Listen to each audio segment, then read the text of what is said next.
Ofrecemos una tarde, bueno, llena de noticias y análisis. Le ofrecemos su vasito de agua, su tecito. Tenemos un tema que es fundamental y por fin salimos al aire en vivo y directo. Tenemos varios días que hemos tenido cadena y no hemos podido estar con ustedes, pero gracias a Dios hoy podemos salir al aire. Tenemos uno de nuestros invitados favoritos, de ustedes y de nosotros.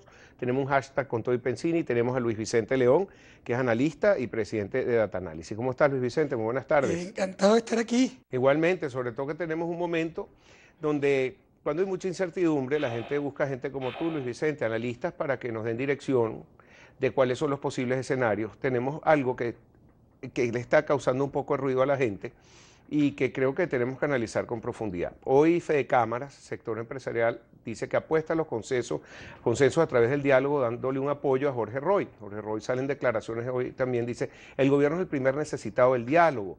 Dice el expresidente Fede Cámaras que nuestro principal compromiso es preservar la credibilidad que tenemos como grupo, lo que pasa por ser transparente y comunicarle a la MUD y al país todos los acuerdos. Él junto a Colette Capriles dicen que no se chupan el dedo, que ellos saben la situación, que ellos no van inocentes a este diálogo, pero que están poniendo de su parte.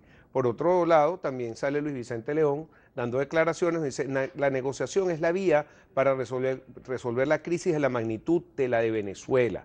Y añadido a eso, tú tuviste unos tweets muy fuertes diciendo que el año 2018, como dijiste el año pasado, si el 2016 te pareció malo, el 2017 va a ser peor. Creo que seguimos en la misma línea. Yo quisiera que comenzáramos por este proceso de diálogo y esta declaración. ¿Por qué la negociación es la vía para resolver la crisis y por qué hablas de la magnitud de esta crisis? Sí. Bueno, cuando empezamos por atrás, es decir, por la magnitud de la crisis, creo que es obvio lo que está viviendo la población. La crisis de Venezuela no está en un reporte del Banco Central, que por cierto ya no publica, y no hay datos, y no hay estadística, o sea, es como que no existiera, es un tema interno.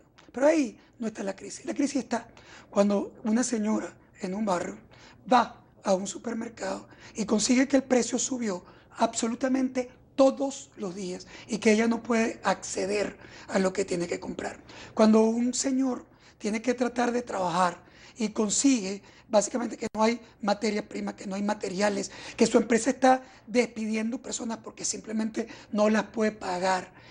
O cuando tú eventualmente estás tratando, ya incluso en otros estratos socioeconómicos, tratas de conectarte en internet para poder conectarte con el mundo, en un mundo que teóricamente es globalizado, y se te cae la señal 60 veces y tienes que hacer maromas para poder conectarte. O cuando tú estás buscando leche, café, azúcar y no la consigues, a menos que tú básicamente tengas, estés en un consejo comunal que eventualmente te haga hacer una cola para pagar un ticket, que te llegue una bolsa CLAP y que además te tienes que sentir como premiado, o sea, como si tú estuvieras, o sea, vamos a darle las gracias a Jesucristo, porque en esta economía tú no puedes ir por un supermercado a comprar azúcar y café, sino que tú tienes que esperar que alguien te entregue una bolsa. Eso es una crisis que se podría considerar la crisis más importante de Venezuela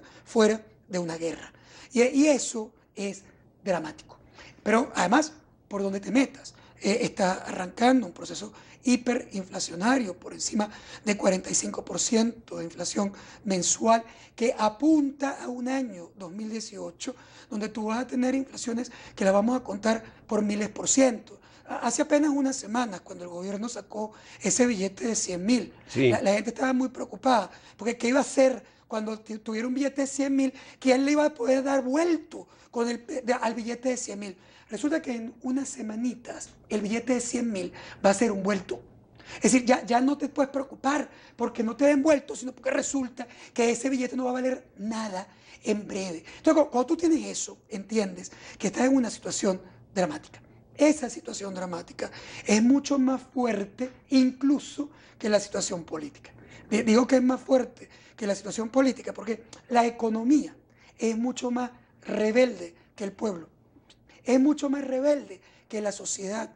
Tú puedes marear a un pueblo, lo puedes marear con populismo, lo puedes marear o lo puedes atemorizar con represión, o puedes meter presos a líderes o actores que eventualmente quieren provocar un cambio en el proceso político. O los puedes remunerar, los puedes comprar, los puedes hiperestimular. Pero tú no puedes hacer eso con la economía. Tú no puedes decretar que la economía no se revele. Tú no puedes decretar, como Mugabe en Zimbabue, que la inflación no existe. Tú no puedes decretar que hay leche.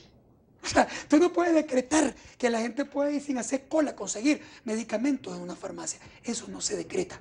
Tienes que construir. Y entonces cuando la economía se revela como un río rebelde, que se lleva, por cierto, lo que esté por el frente, básicamente no importa lo que haga ese gobierno, entonces está en la necesidad de responder, de reaccionar. Y ahí es donde estamos hoy. Esa reacción estatal frente a una crisis que además está condimentada por las sanciones internacionales que complican evidentemente la capacidad de reacción del gobierno, es lo que lleva al gobierno venezolano a sentarse en una negociación en República Dominicana, pero por cierto, con una condición distinta y con una presión distinta que la que tuvimos el año pasado. Porque, y eso es importante, porque a mí, hablando con amigos y analistas y eso, dicen, no, porque todo es político, pero esta vez la parte económica, como tú dices, está presionando a la parte política, porque toda esta gente, como dices, no son ingenuos, ellos están yendo a esta mesa, primero como observadores y que nos vamos a enterar qué pasó ahí, no como otras veces que fue a puerta cerrada, pero ellos van porque están buscando la presión internacional que se le devuelva la autonomía y lo que debe hacer la Asamblea Nacional. Si la Asamblea Nacional, no la constituyente, la que fue elegida el 6 de diciembre por la mayoría de los venezolanos, no aprueba los términos económicos, no van a poder reestructurar la deuda, que es la base del problema que tiene ahorita el gobierno, que no tiene capacidad de maniobra. Y por ahí es que va la segunda pregunta. Pues. Yo coincido contigo, Pedro, de que si yo tuviera que catalogar la característica típica de esta negociación, en el pasado, los diálogos, como los trata de llamar el gobierno, o la negociación, como lo intenta llamar la oposición, y yo coincido con la oposición en que yo no me sentaría a dialogar, yo me siento a negociar políticamente. Sí, porque sin un diálogo estamos nosotros dialogando. Aquí estamos dialogando. Lo que estamos es creando... Siempre está el gobierno dialogando. En los chats de los líderes opositores están los ministros y el vicepresidente y el presidente. O sea, tú estás dialogando todo el tiempo. Eso no ha parado. Eso no resuelve ningún problema. Es bueno, el diálogo siempre es positivo, pero eso no es de lo que estamos hablando. Estamos hablando de una negociación política que ponga sobre la mesa compromisos concretos de ambas partes, por cierto, no solamente del gobierno, de ambas partes, que ponga compromisos concretos y que tenga tiempo, periodo de cumplimiento y garantes que obliguen a cumplir lo que ahí se está discutiendo. Pero ¿qué cosas se van a discutir? A ver, el gobierno, por su lado, entra a la negociación porque entiende que tiene que conseguir dos cosas. La primera, frente a un drama financiero de liquidez que lo enfrenta a una posibilidad futura de impago sobre la deuda externa que le pondría al país y a él en problemas críticos, es decir, un default real, no este default, que es un default muy relativo, es un default donde no se ha declarado default en Estados Unidos, no se han pagado los CDS, nadie pidió una aceleración de los pagos por default, es decir, ¿qué clase de default es eso? No es ningún default. Es decir, no es un default todavía. Y tienen el dinero, pero no saben si entonces la institución dice que default. Hoy apareció, creo que es el 2020 ya definitivamente en default, pero tienen la plata para pagar. Entonces... Claro, todo esto lo que te dice es que obviamente el gobierno está en una situación compleja. Que no haya entrado todavía o que haya tenido que pagar o que haya podido pagar no indica que no tiene frente a sí un drama de pago de 150.000 millones de dólares